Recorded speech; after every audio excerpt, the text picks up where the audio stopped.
कहानी की शुरुआत होती है एक भारी भरकम चट्टान के टूटने के जोरदार धमाके से, जहां चिलचिलाती धूप में कई कैदी पत्थर तोड़ने का काम कर रहे थे। उनमें से एक का नाम था जॉन रैम्बो।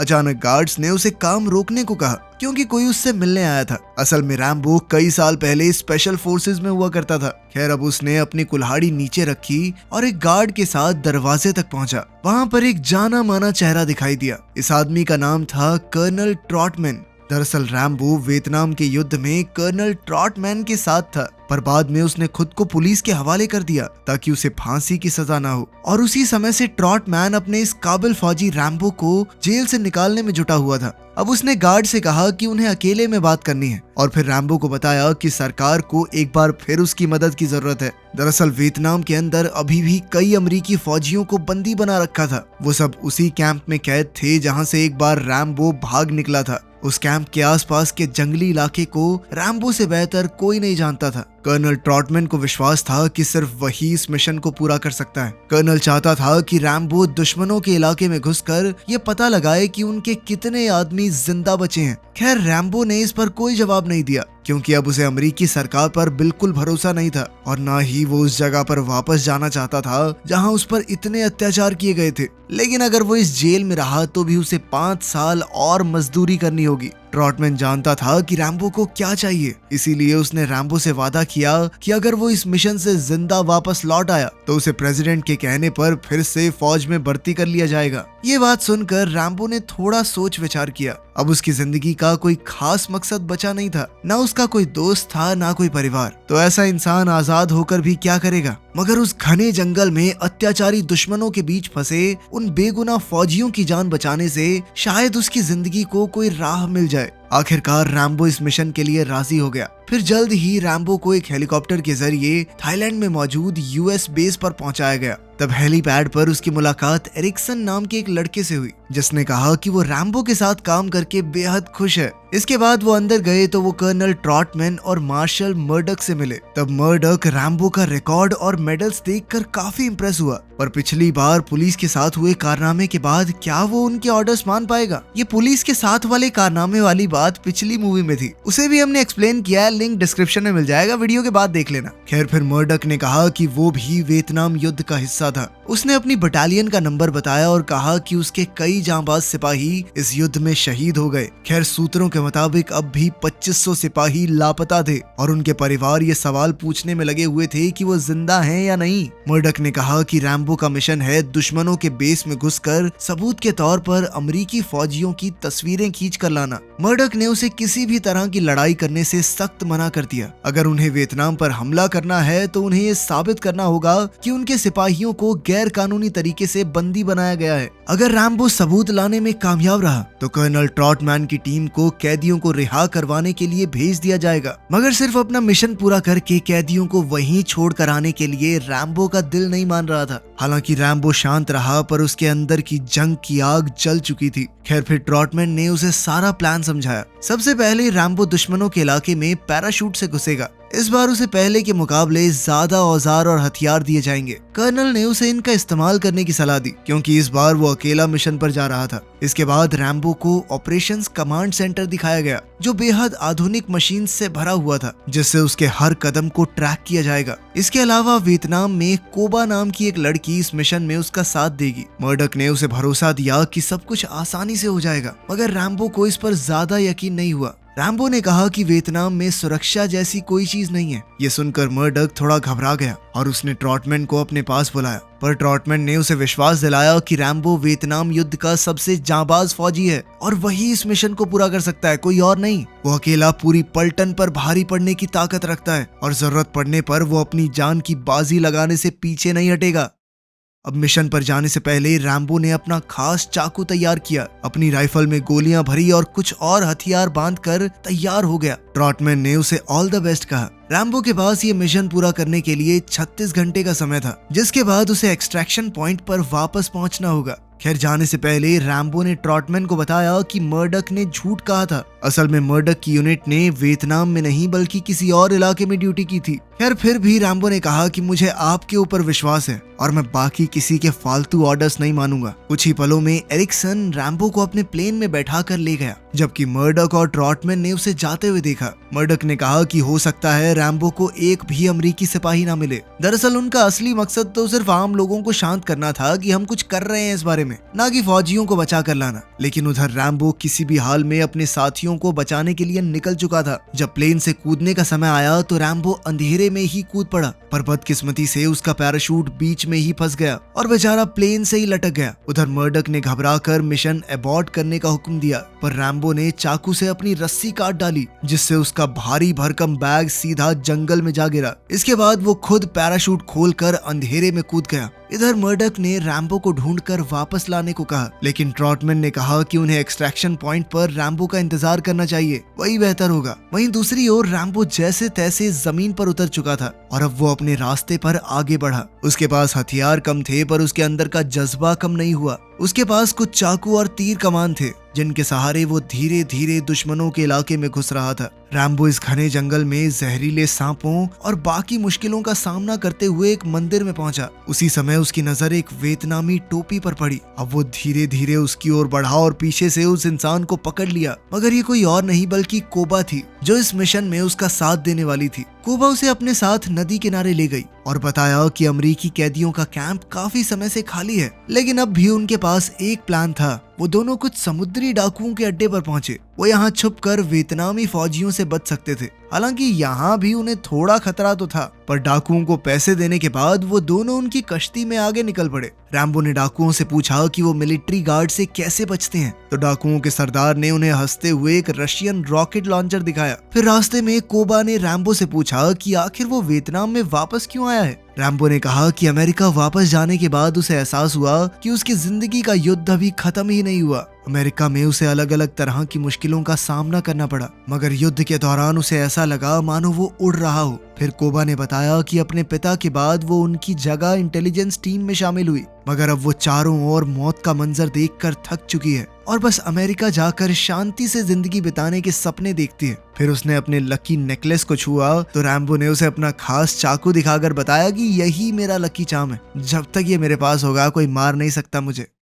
वहीं दूसरी ओर हम देखते हैं कि ट्रॉटमैन अपने आदमियों को एक्सट्रैक्शन पॉइंट पर भेजना चाहता था, क्योंकि उसे यकीन था रैम्बो वहां जरूर आएगा। लेकिन मर्डॉक ने इसके लिए इनकार कर दिया, क्योंकि उसे रैम्बो की जान की कोई परवाह नहीं थी। मगर ट्रॉटमैन के बार बार जोर देने पर आखिरकार उसने इजाजत दे दी। उधर रात के अंधेरे में रैम्बो और कोबू दुश्मनों के कैंप तक आ पहुंचे थे। चारों ओर सन्नाटा था और जैसे ही वो थोड़ा आगे बढ़े तो उन्हें एक औरत दिखाई दी, जो गार्ड्स का मन बहलाने आई थी। अब रैम्बो भी अपना तीर कमान कसकर कैंप में घुसने को तैयार हो गया। कोबो ने उसे रोकने की कोशिश की, क्योंकि उसे यही बताया गया था कि रैम्बो यहाँ सिर्फ तस्वीरें लेने आया है। मगर रैम्बो को किसी के ऑर्डर्स की कोई परवाह नहीं थी। उसने बड़ी ही चालाकी से तारें काट डाली और झोपड़ियों की परछाई में छिप गया। उसे कैंप एकदम खाली लग रहा था, इसीलिए वो तेजी से आगे बढ़ता रहा। फिर वो एक छोटी सी नदी पार करने के बाद एक बिल्डिंग के पास पहुंचा तो उसे किसी के दर्द से करहाने की आवाज सुनाई दी। उसने अंदर झांक कर देखा तो उसे अमेरिकन फौजी दिखाई दिए, जो भूख और प्यास से मरने की हालत में थे। इस बेहद गंदे कमरे में चूहे घूम रहे थे। तभी कमरे के बाहर रैम्बो को बैंक्स नाम का एक सिपाही मिला, जिसे एक पेड़ से बांध कर रखा गया था। तो रैम्बो ने फटाफट उसकी रस्सियां खोल दी। फिर वो दोनों गार्ड से छिपते हुए आगे बढ़े, पर अचानक एक वियतनामी फौजी उनके सामने आ गया। रैम्बो ने उसी पल उसके पेट में चाकू घोंपकर उसकी जान ले ली। फिर दूसरे गार्ड ने फ्लैश लाइट जलाई तो रैम्बो ने तीर चलाकर उसे भी मार डाला। इधर एक सिपाही ने कोबा को देख लिया और वो पकड़ी जाने ही वाली थी कि ऐन वक्त पर रैम्बो ने उसे भी ऊपर पहुंचा दिया। अब रैम्बो, कोबू और बैंक्स एक साथ कैंप से बाहर निकले, पर रैम्बो ने बाकी कैदियों को बचाने के लिए लौटने का इरादा कर लिया था। फिर अगली सुबह वियतनामी फौजियों को अपने साथियों की लाशें मिली, तो वो भगौड़ों को ढूंढने के लिए चारों ओर फैल गए। इधर बैंक्स के शरीर में इतनी ताकत नहीं थी कि वो आगे बढ़ सके, इसीलिए वो एक जगह पर रुक गया। बैंक्स ने उसे बताया कि वो बिल्कुल सही वक्त पर कैंप पर पहुंचा था, क्योंकि सभी कैदियों को लगातार एक जगह से दूसरी जगह भेजा जाता है और उनसे कड़ी मजदूरी करवाई जाती है, जब रैम्बो ने उसे बताया कि युद्ध को खत्म हुए 10 साल बीत चुके हैं तो बैंक्स बेचारा सुन्न पड़ गया। उसे एहसास ही नहीं हुआ था कि उसे यहाँ पर कैद हुए इतना समय बीत चुका था। खैर अब वो तीनों जल्द से जल्द नदी किनारे पहुंचे और डाकुओं की कश्ती में बैठ गए। अब उन्हें एक्सट्रैक्शन पॉइंट तक पहुंचना था जो यहाँ से लगभग 2 किलोमीटर की दूरी पर था। उधर ट्रॉटमैन और एरिक्सन भी उनके लिए निकल चुके थे, मगर जल्द ही वियतनामी फौजियों को इसकी भनक लग गई और उन्हें रोकने के लिए उन्होंने अपनी बोट भेजी। जैसे ही समुद्री डाकुओं को फौजियों की बोट दिखाई दी तो उन्होंने रैम्बो और उसके साथियों को धोखा दे दिया। उन्होंने रैम्बो के हथियार छीन लिए ताकि वो उन तीनों को पुलिस के हवाले करके इनाम पा सके। मगर रैम्बो भी कोई कच्चा खिलाड़ी नहीं था। उसने अपनी पैंट में छुपे चाकू से एक डाकू को मार डाला और उसकी बंदूक चुरा कर सभी डाकुओं का काम तमाम कर दिया। फिर जैसे ही वियतनामी फौजियों ने उन पर गोलियां बरसानी शुरू की तो उसने अपने साथियों को पानी में कूदने को कहा। ये गोलियां रैम्बो का काम तमाम करने ही वाली थी कि उसने ऐन वक्त पर डेक के पीछे छुपकर अपनी जान बचाई। फिर उसने डाकुओं का रशियन रॉकेट लॉन्चर निकाला और एक ही वार में दुश्मनों की बोट को धमाके से उड़ा दिया। मगर आग लगने के बाद भी वो बोट तेजी से रैम्बो की बोट की तरफ बढ़ रही थी। उसी समय बचे हुए डाकू ने एक रस्सी से रैम्बो का गला घोंट दिया, लेकिन रैम्बो ने चाकू से रस्सी काट कर अपनी जान बचाई और बोट के टकराने से 2 सेकंड पहले पानी में कूद गया। आखिरकार वो किनारे पर जा पहुंचा जहां उसके बाकी साथी उसका इंतजार कर रहे थे। फिर वो जंगल के रास्ते से एक्सट्रैक्शन पॉइंट की ओर बढ़ गए तो रास्ते में रैम्बो ने कोबा को अलविदा कह दिया। कोबा ने उसे वापस जाने से मना किया, मगर तभी वियतनामी फौजियों ने उन्हें खेतों में देख लिया। उसी पल उन पर धुआंधार गोलीबारी शुरू हो गई, मगर रैम्बो जैसे तैसे बैंक्स को बचाकर सुरक्षित जगह पर ले आया। तभी एरिक्सन और ट्रॉटमैन ने अपने हेलीकॉप्टर से उन्हें देख लिया। इधर रैम्बो ने भी बैंक्स के साथ आगे बढ़ते हुए उनकी ओर इशारा किया। वहीं कमांड सेंटर में मर्डॉक को खबर मिली कि रैम्बो एक अमेरिकी कैदी को जिंदा बाहर ले आया है। ये सुनते ही मर्डॉक को मानो सांप सूंघ गया और उसने सबको बाहर भेजकर कमरा बंद कर दिया। फिर उसने एरिक्सन को फोन किया और तुरंत मिशन को बंद करके बेस पर वापस लौटने को कहा। ट्रॉटमैन ने कहा भी कि वो ऐसा हरगिज नहीं कर सकते, पर तभी मर्डॉक के सिपाहियों ने उस पर बंदूकें तान दी। अब उन्हें ना चाहते हुए भी रैम्बो को वहीं छोड़कर हेलीकॉप्टर वापस ले जाना पड़ा। इधर जमीन पर रैम्बो को दुश्मनों ने चारों ओर से घेर लिया। जब उसने हेलीकॉप्टर को इतने करीब आकर भी मुड़ते हुए देखा तो उसके पैरों तले जमीन खिसक गई। उसके पास कोई हथियार भी नहीं बचे थे, इसलिए दुश्मनों ने कुछ ही पलों में रैम्बो और बैंक्स को बंदी बना लिया। उधर कोबा भी जंगल में छुपकर ये सब देख रही थी। उधर जब ट्रॉटमैन वापस बेस पर पहुंचा तो उसने मर्डॉक को गद्दार कहकर उस पर खूब गुस्सा किया, मगर मर्डॉक को इससे कोई फर्क नहीं पड़ा। उसने कबूल किया कि ये मिशन शुरुआत से ही एक नाटक था। असल में सरकार को अपने फौजियों को जिंदा वापस लाने में कोई दिलचस्पी नहीं थी, बल्कि वो तो सिर्फ आम जनता का मुंह बंद करवाना चाहते थे। असल में वो चाहते थे कि रैम्बो खाली हाथ ही लौट आए, मगर उसने ऑर्डर्स नहीं माने और अब वो अपनी गलतियों की सजा भुगत रहा है। खैर ट्रॉटमैन तो असली सच जानता था कि ये सब कुछ पैसे का खेल है। असल में अमेरिका ने युद्ध में हुए नुकसान की भरपाई करने से इनकार कर दिया था, इसलिए वियतनामी फौज ने अमेरिकी सिपाहियों को बंदी बनाकर रखा हुआ था। मर्डॉक ने ट्रॉटमैन को अपने सिद्धांत परे रखकर सोचने को कहा। अगर वियतनाम को पैसा मिल गया तो वो अमेरिका के दुश्मनों के साथ मिलकर उनके खिलाफ ही कोई साजिश कर सकता है। और अगर ये बात कि अमेरिकी कैदियों को इतने बुरे हाल में रखा जा रहा है ये टीवी पर आ गई तो दोबारा से लड़ाई का माहौल बन जाएगा। लेकिन ट्रॉटमैन ने उसकी एक न सुनी और उसे गाली देकर वहां से चला आया। मगर मर्डॉक ने उसे रोककर कहा कि उसे इस मिशन के बारे में भूल जाना चाहिए। अगर उसने बीच में आकर कोई गड़बड़ करने की कोशिश की तो वो बहुत बड़ी गलती कर बैठेगा। लेकिन ट्रॉटमैन ने जवाब दिया कि सबसे बड़ी गलती तो तू पहले ही कर चुका है। क्या मतलब? क्या गलती कर चुका हूँ? रैम्बो है तेरी गलती, सबसे बड़ी गलती।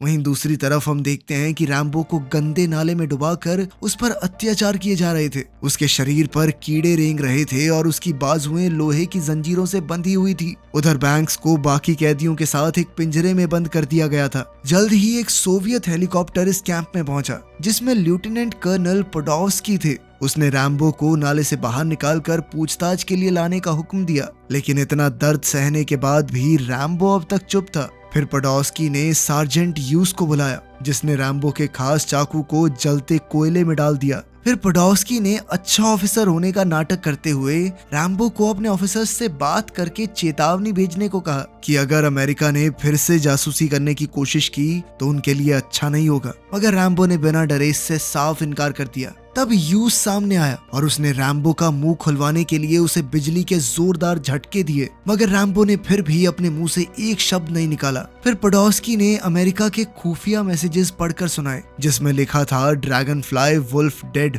तब रैम्बो को एहसास हुआ कि मर्डॉक ने मिशन कैंसिल करके रैम्बो को वहीं मरने के लिए छोड़ दिया था। अब रैम्बो को फिर से बिजली के झटके दिए गए पर वो अभी भी शांत था। इसी दौरान हम देखते हैं कि कोबा गार्ड्स का मन बहलाने वाली लड़की का भेष बनाकर कैंप में आ पहुंची थी। जल्द ही उसे एक झोपड़ी में ले जाया गया जहां उसने एक सिपाही को जान से मारकर उसके हथियार चुरा लिए। उधर इंटेरोगेशन रूम में पोडोस्की रैम्बो पर दबाव बनाने के लिए बैंक्स को ले आया। फिर ह्यूज ने गर्मा गर्म चाकू से रैम्बो के चेहरे को काटना शुरू किया। इसके बाद उसने बैंक्स की आंख के पास चाकू रख दिया ताकि रैम्बो उसे बचाने के लिए अपना मुंह खोले, पर बैंक्स ने चिल्लाकर कहा कि इनके दबाव में आने की कोई जरूरत नहीं है। मगर रैम्बो बैंक्स के साथ अत्याचार होते हुए नहीं देख सका और वो पोडोस्की की शर्तें मानने को तैयार हो गया। फिर उन्होंने रैम्बो को एक रेडियो माइक के सामने बैठाया और वो इंग्लिश में बात करने लगा। तभी कोबा को उसकी आवाज सुनाई दी और वो झोपड़ी की ओर भागी। वहीं दूसरी ओर यूएस बेस पर मर्डॉक और ट्रॉटमैन दोनों ने स्पीकर पर रैम्बो की आवाज सुनी। जब अमेरिकन फौजी ने उससे वहां के हालातों के बारे में पूछा तो रैम्बो ने कहा कि उसे सिर्फ मर्डॉक से बात करनी है। ऐसा कहते ही उसने माइक स्टैंड उठाकर दुश्मनों पर हमला बोल दिया। उसी समय कोबा ने भी बाहर से गोलीबारी शुरू कर दी। अंदर रैम्बो ने टॉर्चर मशीन की मदद से ह्यूज को बुरी तरह जख्मी कर दिया और अपना चाकू उठाकर खिड़की तोड़कर बाहर आ गया। इसके बाद वो कोबा के साथ वहां से भाग निकला और रास्ते में जो भी दुश्मन आए कोबा ने उसे गोली से उड़ा दिया। फिर जब वो कांटे वाली तारों में पहुंचे तो रैम्बो ने कोबा को आगे जाने दिया और फिर वो दोनों भागकर जंगल में छुप गए। उन्हें ढूंढने के लिए जल्द ही ट्रक्स और हेलीकॉप्टर्स को भेजा गया, पर रैम्बो भी कोई कच्चा खिलाड़ी नहीं था। वो कोबा के साथ घने जंगलों को चीरते हुए आगे बढ़ रहा था। फिर अगली सुबह कोबा ने रैम्बो के जख्मों पर मरहम लगाई तो रैम्बो ने उसका शुक्रिया अदा किया। कोबा ने मुश्किल वक्त में उसका साथ नहीं छोड़ा जिसके लिए वो उसे हमेशा याद रखेगा। खैर अब उसने सरहद पार करके थाईलैंड से होते हुए अमेरिका जाने का फैसला कर लिया था। कोबा ने कहा कि वो भी उसके साथ जाना चाहती है और फिर दोनों ने एक दूसरे को चूम लिया। लेकिन इससे पहले कि वो अपने सफर पर आगे बढ़ते अचानक कुछ दुश्मनों ने उन पर गोलीबारी कर दी और कोबा बुरी तरह जख्मी हो गई। रैम्बो ने गुस्से में उन पर पलटवार किया पर फिर भी एक दुश्मन बचकर भाग निकला। अब रैम्बो ने कोबा की जान बचाने की बहुत कोशिश की मगर उसने रैम्बो की बाहों में ही दम तोड़ दिया। उधर अमेरिकन बेस पर ट्रॉटमैन ने एक बार फिर से रेस्क्यू मिशन की मांग उठाई।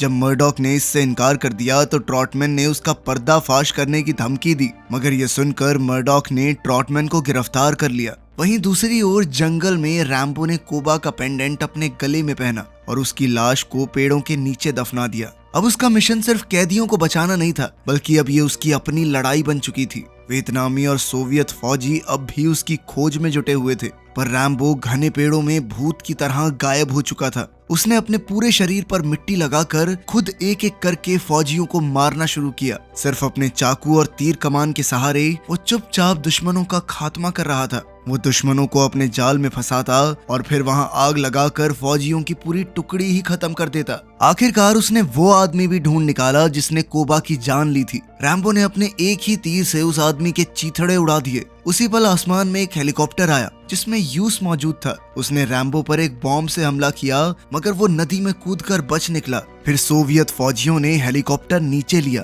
ताकि वो पानी में गोलियां चलाकर रैम्बो का खात्मा कर सके, मगर रैम्बो अचानक पानी से बाहर निकला और हेलीकॉप्टर में घुस गया। फिर कॉकपिट में रैम्बो और यूस के बीच जबरदस्त हाथापाई शुरू हो गई। हेलीकॉप्टर अपना संतुलन खो चुका था और इधर यूस रैम्बो का गला दबा रहा था, मगर अचानक रैम्बो ने उसे पटक कर हेलीकॉप्टर से नीचे फेंक दिया। अब उसने खुद हेलीकॉप्टर की कमान संभाली और सीधा अमेरिकन कैदियों के कैंप तक पहुंचा। वहां उसने वियतनामी फौज की झोपड़ियों और हथियारों पर बम फेंक कर सब कुछ तहस नहस कर दिया। आखिरकार जब वो जमीन पर उतरा तो उसने वहां मौजूद फौजियों को बेरहमी से मौत के घाट उतार दिया और अपने साथियों को रिहा किया। आखिरकार वो सभी साथियों को लेकर वहां से निकल पड़ा, मगर युद्ध अब भी खत्म नहीं हुआ था। जल्द ही कर्नल पोडोस्की हथियारों से लैस हेलीकॉप्टर के साथ उसके पीछे आ गया। उसने एक ही बार में जबरदस्त हमला कर दिया और रैम्बो ने बड़ी मुश्किल से हेलीकॉप्टर संभाला ताकि वो पास के गांव में क्रैश न हो। खैर हमले की वजह से अब उसका हेलीकॉप्टर ज्यादा दूर तक नहीं जा सकता था और उसने पास ही के एक तालाब में लैंडिंग की। पोडोस्की ने धीरे धीरे करीब आकर देखा कि रैम्बो हेलीकॉप्टर में बेहोश पड़ा था। आखिरकार पोडोस्की उसका काम तमाम करने को तैयार हो गया, मगर ऐन वक्त पर रैम्बो ने उठकर उस पर रॉकेट लॉन्चर से हमला कर दिया। ऐसा करते ही पोडोस्की का हेलीकॉप्टर आग का गोला बनकर टुकड़े टुकड़े हो गया। अब रैम्बो ने अपने हेलीकॉप्टर को वापस बेस की ओर घुमाया और रेडियो पर अमेरिकी फौज से मदद मांगी। जैसे ही मर्डॉक ने कमांड सेंटर में उसकी आवाज सुनी तो वो घबरा कर वहां से भाग निकला। उसी पल ट्रॉटमैन ने अपने आदमियों को जख्मियों की देखभाल के लिए तैयार किया। कुछ ही पलों में रैम्बो ने हेलीकॉप्टर लैंड किया और फिर बिना एक भी पल गवाए उसने अपनी M60 मशीन गन उठाई और सीधा चल पड़ा। रास्ते में एरिक्सन और ट्रॉटमैन मिले, मगर किसी ने उसे रोका नहीं। अब रैम्बो ने ऑपरेशन रूम्स में जाकर धुआंधार गोलियां बरसा दी, जिससे कंप्यूटर्स और कंट्रोल पैनल बर्बाद हो गए।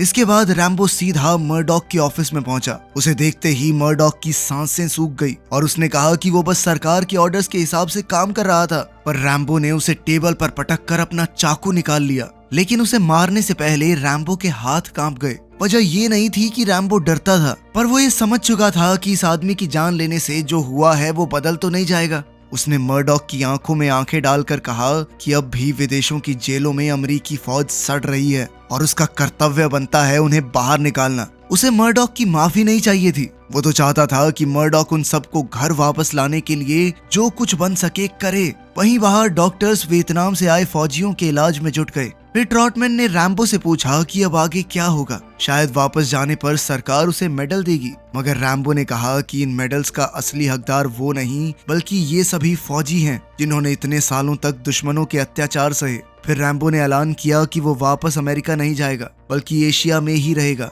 ट्रॉटमैन ने उसे वापस चलने को कहा, पर रैम्बो अपने रास्ते पर निकल गया क्योंकि अमेरिका में अब भी उसके लिए कुछ नहीं था। जब वियतनाम में उसके साथी मारे गए तो उसके अंदर का भी एक हिस्सा मर गया था। ट्रॉटमैन ने पूछा कि क्या उसे अपने देश से नफरत हो गई है, पर रैम्बो ने जवाब दिया कि उसके दिल में अब भी देश के लिए सिर्फ प्यार है और वो देश के लिए जान भी दे सकता है, पर ये रास्ता सिर्फ एक तरफा है जहां दर्द के सिवा और कुछ नहीं मिलता। इतना कहकर रैम्बो अपने रास्ते पर निकल गया। इस मूवी का पिछला पार्ट भी मैंने एक्सप्लेन किया हुआ है, लिंक डिस्क्रिप्शन में मिल जाएगा, देखना है तो देख लो। मिलते हैं अगली वीडियो में।